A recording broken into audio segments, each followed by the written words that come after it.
വീക്കത്തിനെ നിങ്ങൾ നിസ്സാരമായിട്ട് കാണരുത്. അതൊരു താടവീക്കവും പനിയല്ലേ, അങ്ങനെയല്ല. നമ്മളെ ജീവിതകാലം മൊത്തം നീണ്ടു നിൽക്കുന്ന കോംപ്ലിക്കേഷൻ അതിനുണ്ട്. പുരുഷന്മാരില് നമ്മുടെ ടെസ്റ്റിസിനെ അഫക്ട് ചെയ്തിട്ട് വന്ധ്യത വരാവുന്നതാണ്. അതുപോലെ തന്നെ പെർമനന്റ് ആയിട്ട് കേൾവി ശക്തി നഷ്ടപ്പെടാം. ഈവൻ നമ്മുടെ തലച്ചോറിനെ ബാധിച്ചിട്ട് മരണം വരെ സംഭവിക്കാവുന്നതാണ്. അപ്പൊ നമുക്കിതിനെ എങ്ങനെ പ്രതിരോധിക്കാം? നമുക്കറിയാം ഇത് റെസ്പിറേറ്ററി ആയിട്ട് ട്രാൻസ്ഫർ ചെയ്യുന്ന ഒരു അസുഖമാണ്.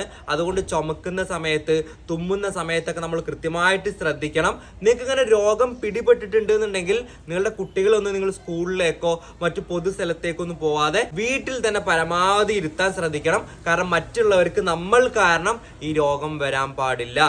MMR വാക്സിൻ, ഇതിനെതിരെയുള്ള വാക്സിൻ നിങ്ങൾ നിർബന്ധമായിട്ട് എടുത്തിരിക്കണം. ഇനി അഥവാ ഇങ്ങനെ ഒരു ഇൻഫെക്ഷൻ നിങ്ങൾക്ക് കിട്ടിക്കഴിഞ്ഞാൽ നല്ല ചികിത്സയും ലഭ്യമാണ്. വളരെ പെട്ടെന്ന് തന്നെ നിങ്ങളെ കുട്ടിക്ക് ആ ചികിത്സ കൊടുക്കുക, നല്ല പ്രോപ്പർ ആയിട്ടുള്ള റെസ്റ്റ് എടുക്കുക. So stay healthy.